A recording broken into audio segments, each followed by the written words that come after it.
Standing outside the hotel, my only task was to silently hold the bouquet while my beloved child's sister married her millionaire fiancé. Period. That happened. As the pastor said his vows, the groom looked me in the eye and dropped a bombshell that shattered our family forever. Period. If you look up beloved child in the dictionary, you won't find a definition but a photo of my older sister, Harper. Period. When I was born, a year and a half to her, my role in our family was clearly defined by our mother, Brenda. I was the backup, the understudy, the audience supposed to applaud Harper's every breath. Period. We grew up in a comfortable suburb of Boston, the kind of place where appearances mattered a lot. Micious. Mom was a local real estate agent whose brand was built on the illusion of suburban perfection. Harper, with her bright blonde hair and loud magnetic personality, was the perfect accessory for Mom's open houses and country club lunches. I was more discreet, a brunette who preferred sketchbooks to cheerleading essays. The disparities were never subtle. Period. For Harper's 16th birthday, his parents planned a surprise, a brand new Mercedes gleaming in the driveway, adorned with a large red bow. That was my experience too. When I turned 16, I inherited my mother's old Volvo that smelled faintly of wet dog and had the air conditioner on the fritz when Harper threw a tantrum because she didn't get the lead in the school play. Mom called the principal to complain. Period. When I won a regional art competition, Mom barely glanced at the certificate, telling me to get it off the kitchen island so Harper could present her prom dress choices. Period. But the real tragedy wasn't just the blatant favoritism. Nishim. This is Harper's way of absorbing her mother's narcissism and using it against me. She learned early on that my feelings were collateral damage in her quest for the limelight. Period. Then came Liam Sterling. I actually met Liam first. It was a humid afternoon in July, at a local coffee shop where I spent my weekends working on my graphic design portfolio. Liam had just moved to town to work at a prestigious architectural firm. He accidentally spilled my iced latte, ruining a sketch I was mortifiedly working on. He apologized profusely while deliberately trying to dab the soggy paper with brown napkins. Period. We talked for 2 hours. He was bright, funny, and possessed a quiet kindness that immediately drew me to him. When we parted ways, he asked for my number. I went home beaming. It was the first time in my life that I felt truly valued by someone. I made the fatal mistake of telling my mother and sister about the amazing architect I had just met. Days later, Mom hosted a summer barbecue. Liam, who was new to the neighborhood and had been invited by the community association, walked through our backyard gate.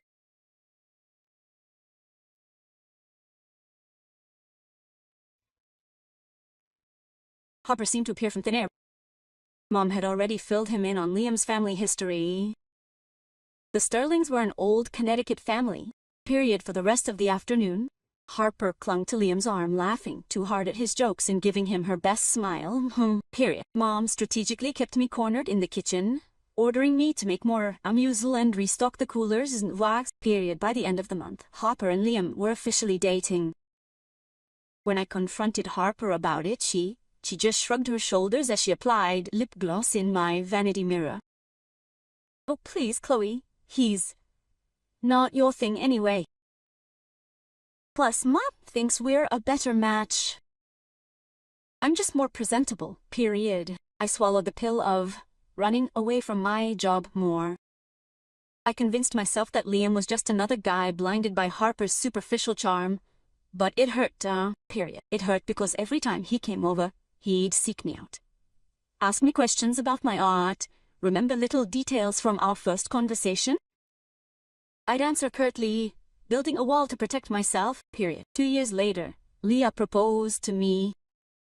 The night they announced it, I just learned that I'd been promoted to senior art director at my agency. I came home brimming with a ride, ready to share this rare victory. No such thing happened.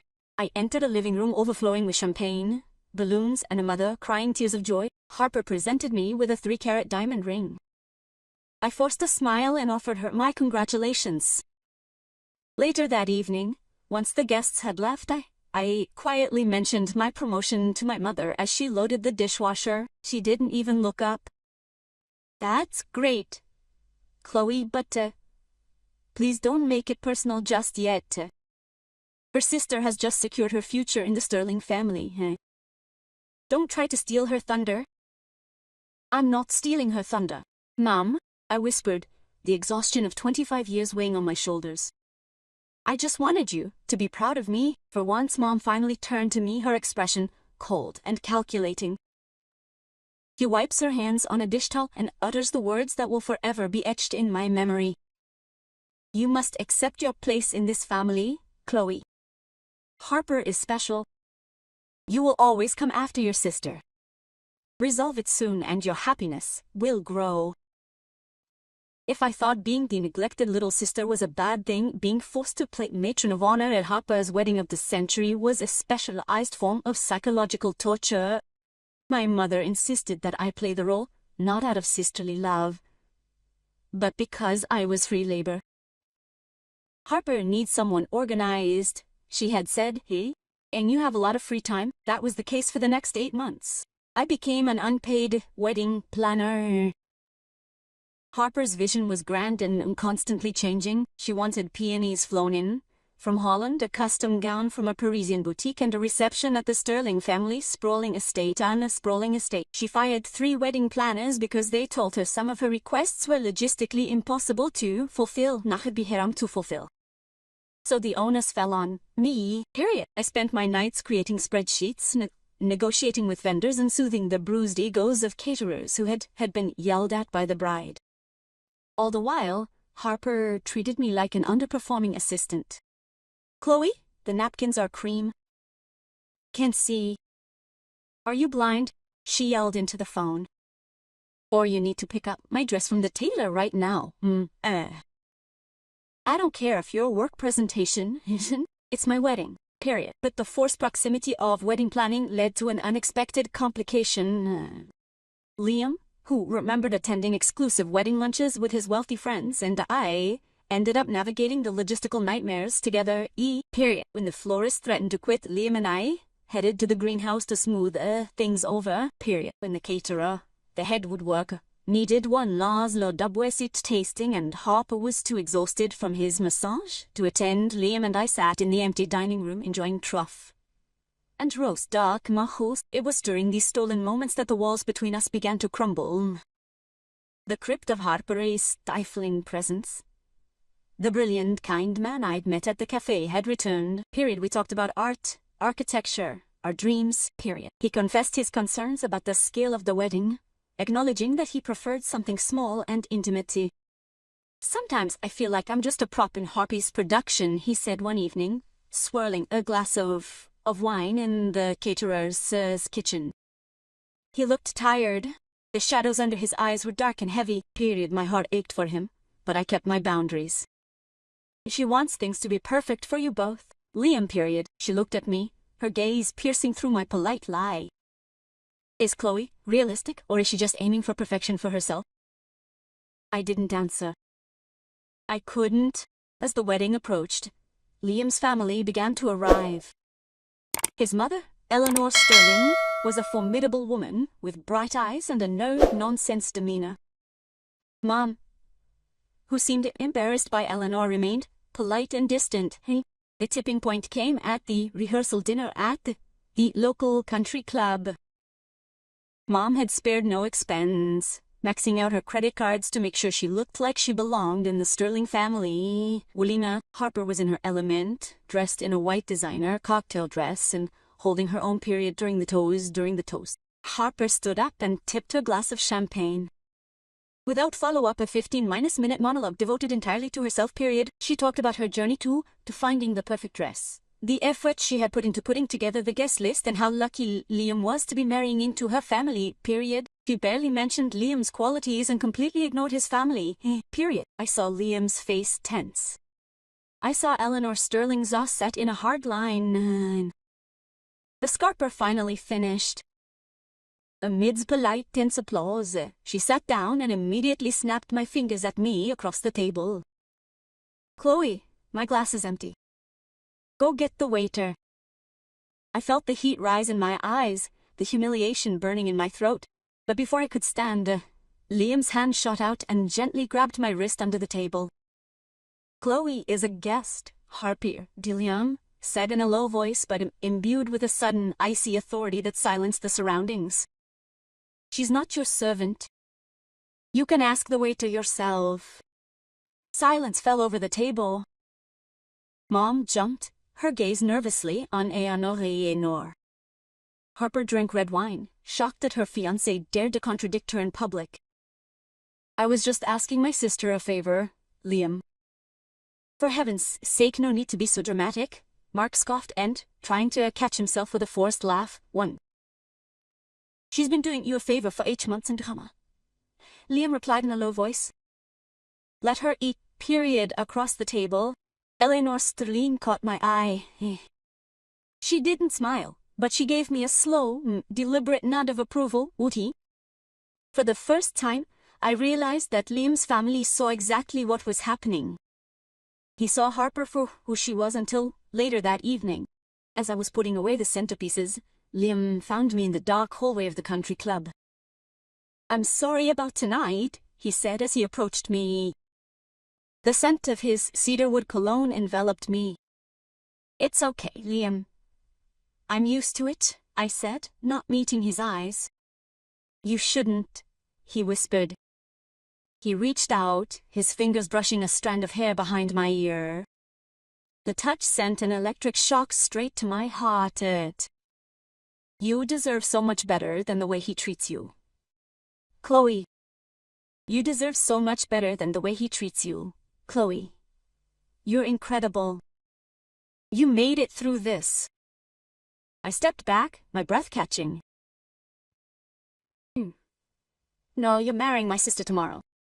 He stared at me for a long moment, an unspoken storm raging in his eyes. He looked like a man on the edge of a cliff trying to decide whether to back down or jump. "I know," he finally breathed, his voice thick with emotion I couldn't quite decipher. "I know."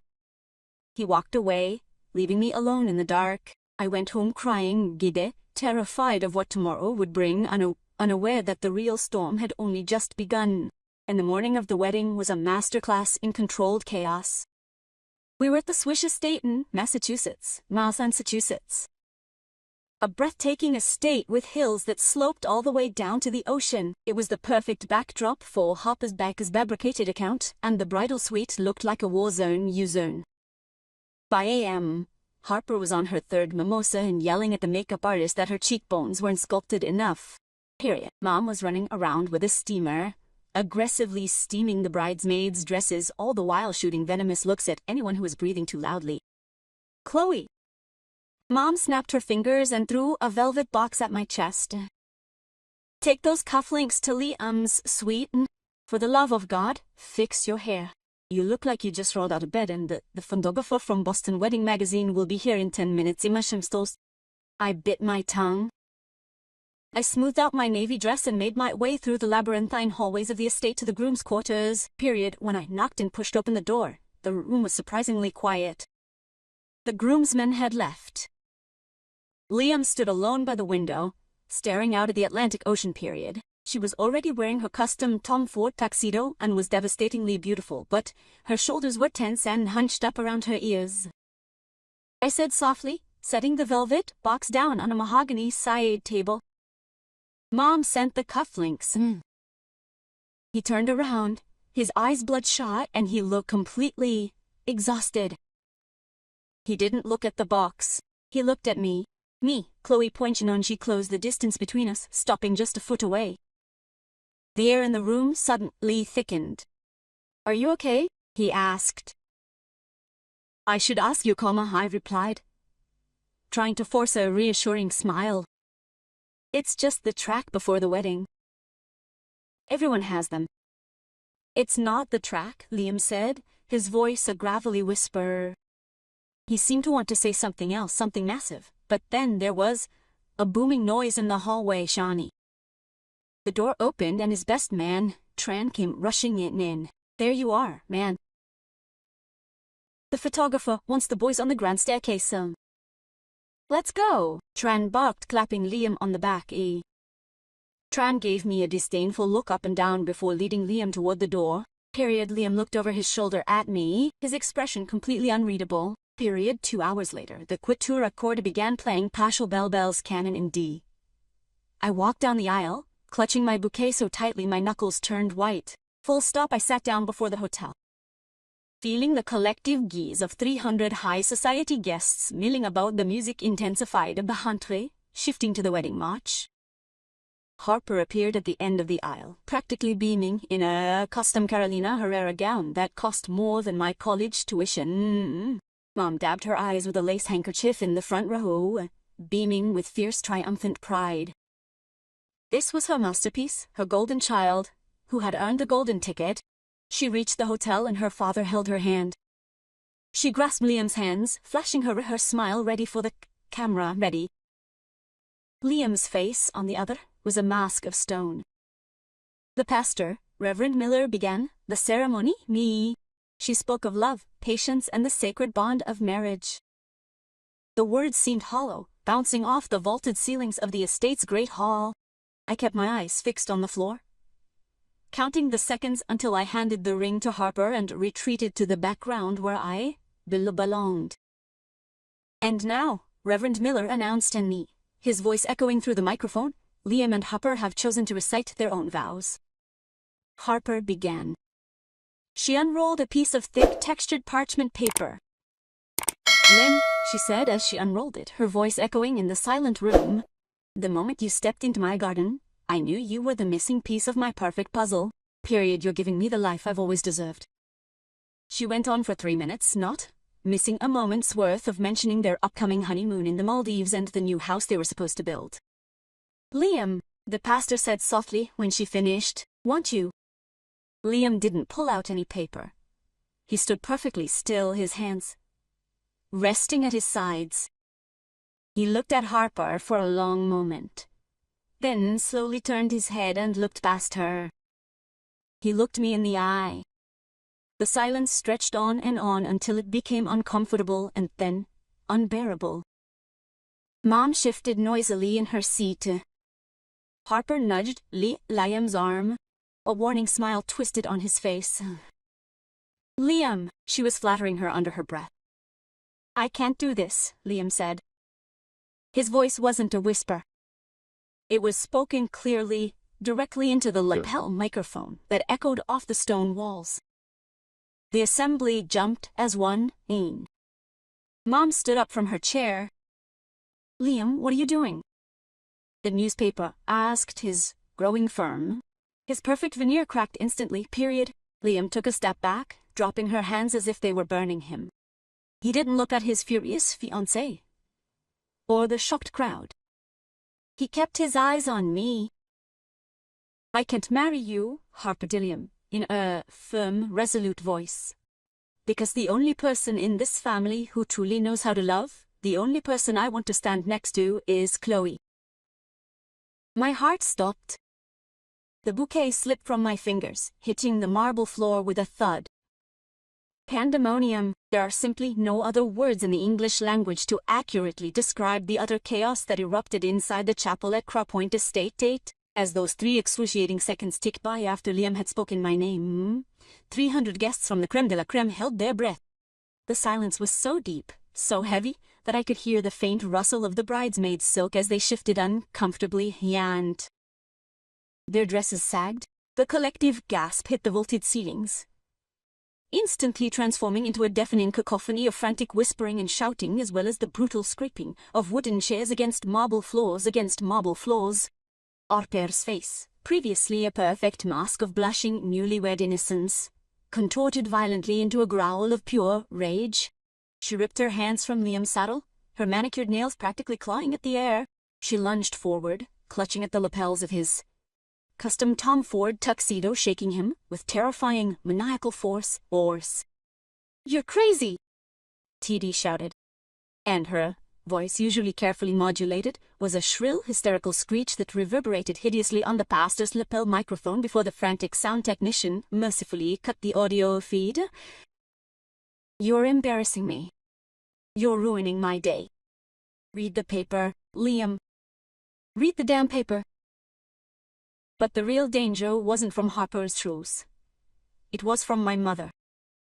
Brenda was already storming up the hotel steps, her face turning a terrifying shade of purplish purple. She completely bypassed the groom, her fury finding its natural target, the target of a lifetime. She closed the distance between us in 3 long strides, pointing a trembling, diamond-ringed finger right between my eyes. "What did you do?" Mom screamed, her voice vibrating with such venomous hatred it made my stomach churn. "You jealous little conniving snake. You planned it all? You couldn't stand to see your sister happy, so you seduced her. You poisoned her against her." "Mom, I didn't do anything," I screamed, cringing against the cold stone pillar behind me. I was completely overwhelmed, suffocating under the crushing weight of hundreds of stairs. My lifelong conditioning had me apologizing, shrinking, taking the blame just to make the screaming stop. "I will ruin you for this, Chloe. I will, Brenda, and get away from her right now." The voice cut through the madness like a freshly sharpened guillotine blade. It wasn't loud, but it had a deadly, icy authority that instantly floored my mother. It was Enor Sterling, and Liam's mother walked up the hotel steps with the terrifying grace of a predator. She wore a tailored navy suit and her posture was impeccable. She didn't look flustered or embarrassed by the spectacle, She looked justified. Devastating, Mom turned around, trying to salvage her fabricated dignity, but she looked completely deranged. "Eleanor, please. He's having a mental breakdown. Chloe has clearly been manipulating him. She's always been jealous." "My son's mind is perfectly clear," Brenda declared Eleanor, causing the temperature in the room to drop 10 degrees. She didn't yell. She didn't need to. The acoustics of the great hall carried her precise words to the pew in the back. She reached into her vintage Chanel clutch and pulled out a thick, tightly sealed envelope. "Contrary to your daughter's conscience, Eleanor turned her devastating gaze on Harper, who suddenly looked as pale as her Carolina Herrera dress. "Did you really think the Sterling family wouldn't do their due diligence, Harper?" Lena asked softly, patting the envelope against her palm. When Liam started noticing massive unexplained cash advances and luxury purchases on his platinum accounts, he didn't confront you. He came to me. We hired Sullivan Investigation, the best private investigatory firm in Boston. Harper stumbled back, his hand going to his throat. "I don't know what you're talking about, Liam. Your mother always hated me." Liam finally turned to look at Harper.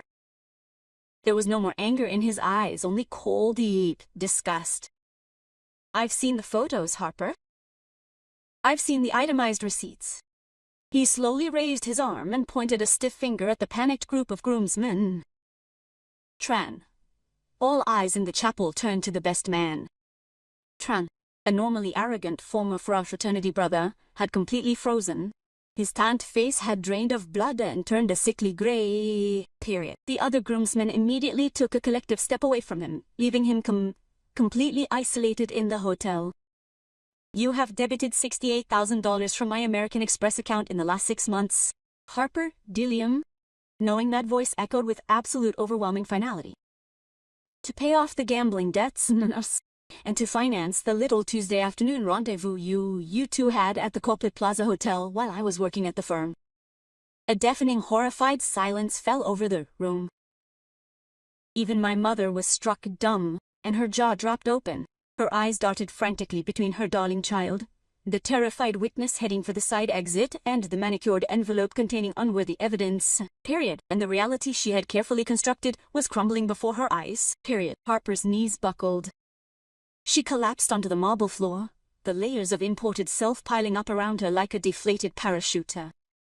She began to sob, ugly, desperate, panicked tears that pommerned her sculpted makeup. "Please, comma." I reached out to grab his pant leg. It was a mistake. He didn't mean anything. I was just stressed about wedding planning and... I love you. Liam easily freed himself from his grip. You love my wallet, the voice corrected, devoid of pity. You love status, country club memberships, and designer labels. But you know nothing about love.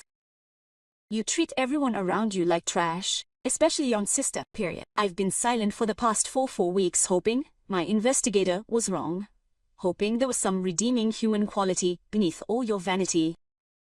But there isn't. The wedding is off. Liam turned his back on the wreckage of his old life. He left Harper sobbing on the floor and Brenda staring into the abyss of her ruined social status. Oh yes. He approached where I stood, shaking against the pillar, slowly, tenderly. He held out his hand and laced his fingers through mine. Come with me, he whispered, not in thought. I couldn't think. I just let him lead me. We walked back down the aisle together, hand in hand. We moved through the sea of shocked faces, the frantic suckling and whispering following us like a physical breeze. Liam kept his eyes glued to the heavy chained doors at the back of the chapel. As Liam pushed them aside and we finally stepped out into the crisp, salty afternoon air, my lungs gasped for the oxygen they had been denied for 25 years. We sped away from the chapel, not stopping until we reached the edge of the pristine gardens of the cliffside estate, overlooking the boiling Atlantic Ocean. Liam finally let go of my hand and she ferociously ran her fingers through her perfectly coiffed hair, completely messing it up, and let out a long, rocking exhale that seemed to carry the weight of the world. I'm so sorry, he said, turning to me. The ocean breeze blew around us. I'm so sorry, Chloe. Mo. I never wanted to make you collateral damage in this nightmare. I just couldn't let them continue to abuse you. My mind raced to Misoki, trying hard to process the timeline, the utter betrayal, and the bombshell he'd dropped outside the hotel. Did you know about her and Tran? For the past month? Yes, I've been looking at the manicured lawn. My mother wanted me to quietly call it off, take it up with the lawyers and age close, but I saw how Harper treated you in the last few weeks of preparation. I saw your mother belittling you, insulting you, and using you every single day. If I quietly ended it, I knew exactly what he'd do, period. They'd talk nonsense, they'd play the victim, and take out all their bitter anger on you, period. He looked up at me, his eyes burning with an intense protective fire that made me catch my breath. I had to blow it all up, Chloe. I had to scorch the earth publicly. I had to expose her in front of everyone, her superficial friends, her social circle, your mother, so that he could never hide behind their lies again, so that they could never make you feel like a little poet in the hotel again. Liam, I whispered, my heart pounding so hard against my ribs I thought it would split them, my son. You didn't just tell on her. You called my name, period. Liam closed the distance between us, his gaze softened into an incredibly vulnerable one. The anger faded from his face, leaving only raw honesty. Because it was the absolute truth, he said softly, his voice cracking slightly against the wind. The only reason I didn't leave a month ago is because I couldn't bear the thought of not seeing you. You're brilliant, Chloe, sharp and kind, talented and real. You are everything they are not, period. He reached out his hand, taking it gently on the side of my face. His thumb lightly brushed my cheekbone. I don't expect anything from you right now, he whispered, stepping back respectfully to let me breathe. I know it's crazy.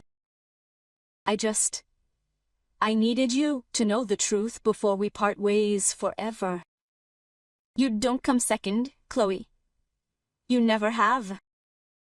We left the Skull Estate and Liam's grey Audi, leaving my mother and sister all screaming into the empty, echoing chapel, period, as we pulled onto the freeway heading back to Boston in thick, exhausted silence. My phone practically vibrated on the dashboard as was, period, and there were 47 missed calls from Brenda. Then came the deluge of texts, disorderly. He started with frantic orders. Get back here right now. You're ruining this family. Then they moved on to blatant staging. Liam is clearly having a psychotic break and you're taking advantage of it. Get back and help your sister. Finally, they dissolved into a poisonous mess. You conniving, jealous little sociopath. You've been planning this since day one. I stared at the glowing screen, watching the messages scroll by. For the first time in 25 years, I didn't feel the panic rising in my chest, the desperate need to appease my mother. Nothing could be further from the truth. I felt a deep, incredible lightness. I turned off the phone and threw it in my bag. Are you okay? Aaliyah asked, my voice low. His eyes were fixed on the road and the tension was slowly disappearing from his shoulders, even though he was still holding the wheel. I think I'm finally okay, I whispered, leaning my head against the cold glass of the window. The fallout over the next few months was absolute and biblical. True to his word, Liam hadn't just broken it, he'd completely decimated the illusion my family had built their entire lives on. But severing ties wasn't as easy as turning off a phone. The very next morning, I hired a professional moving company, Marcy. I called in their two biggest, most intimidating movers, guys named Mike and Dev, who looked like tire defenders. It was a calculated and necessary decision. Halfway through packing up my living room, the frantic banging began. Chloe, open this door right now, my mother yelled from the hallway. Jerking the doorknob in jest, Mike stepped in front of the door, arms crossed over his massive chest as I continued taping a box of sketchbooks. Ow. Ma'am, you need to step back. Her deep voice boomed through the wood. I'm her mother. Chloe, get out of here. Will you call Liam and fix this? She shouted, her voice cracking with a desperation I'd never heard before. I stepped closer, motioning for Mike to step aside just enough for me to open the door a few inches, letting the heavy lock click into place. Brenda looked disturbed, period. Her hair was disheveled, her makeup from the night before was smeared under her eyes, and the manicured perfection of the country club was completely gone. I'm not going to fix this, Mom, I said, my voice eerily calm. There's nothing left to fix. You and Harper built a life on lies, and the bill is due. Don't contact me again. I shut the door in her face, ignoring the groans that followed, and finished packing. I changed my number, blocked their email addresses, and disappeared from their lives completely, period. The karmic retribution that befell my mother and sister was swift, brutal, and of their own making. The most immediate consequence was financial, period. Mom, in her endless desperation to project immense wealth into the Sterling family, had insisted on signing the master contracts for the vendors, florists, and Cranestadt's website herself. As the primary guarantor, period, she had assumed that Eleanor Sterling would quietly reimburse her after the wedding as a generous gift. Instead, Hallotta's team of ruthless corporate lawyers immediately severed all financial ties, period. They paid for Liam's custom-made tuxedo and the rehearsal dinner. And not a penny more. Mom was left paying for a $140,000 wedding. Dollars that never happened, period, because she had maxed out her credit cards and taken out a second mortgage on her house to pay for the company's lease. The remaining balances had dragged her into a catastrophic financial hole, period. Within 6 months, those carefully managed real estate deals had come to a complete halt, period. Eleanor Sterling was a pillar of Boston high society that Mom desperately wanted to penetrate. It didn't take a smear campaign and the enough of her to utter a quiet, dignified word at a charity gala about Brenda's lack of integrity for Mom to become an absolute pariah. No one would hire her to sell her house, period. At the end of the year, the bank foreclosed on the immaculate suburban home with the long driveway where Harper's Mercedes used to sit, period. For Harper, her downfall is almost poetic. 30. The best man she had thrown her golden ticket to disappears as soon as when she realized Liam's lawyers were drafting fraud charges against her for the fraudulent use of the credit card, she immediately fled to Nevada, leaving poor Harper to face the consequences alone.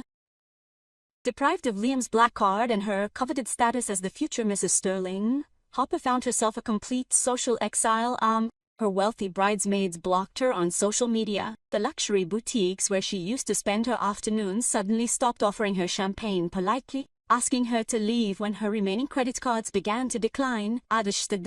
She even tried to get back to the Sterling estate, showing up in tears at the wrought iron gates, begging to speak to Liam. Eleanor's private security politely escorted her off the premises before she even reached the driveway. A high school friend put them in touch. Harper and her mother rented a small two-bedroom apartment in a rundown, noisy area of Harper's Bay, a town once known for its disdain for designer apparel, saw its residents, including a certain individual working at the cosmetics counter of a medium-sized department store. He was there solely to assist his mother with the minimum payments on her Chapter 1 bankruptcy filing. Consequently, I didn't linger, observing the flames consume Lee and I. Nor did we immediately plunge into the realm of a fairy tale romance. The wounds were far too fresh, and my family's betrayal had left deep scars. We started out as friends, navigating the strange, silent period after the explosion together. We went to obscure coffee shops, took long walks in the Boston Public Garden, and talked for hours about everything but the past. Dust.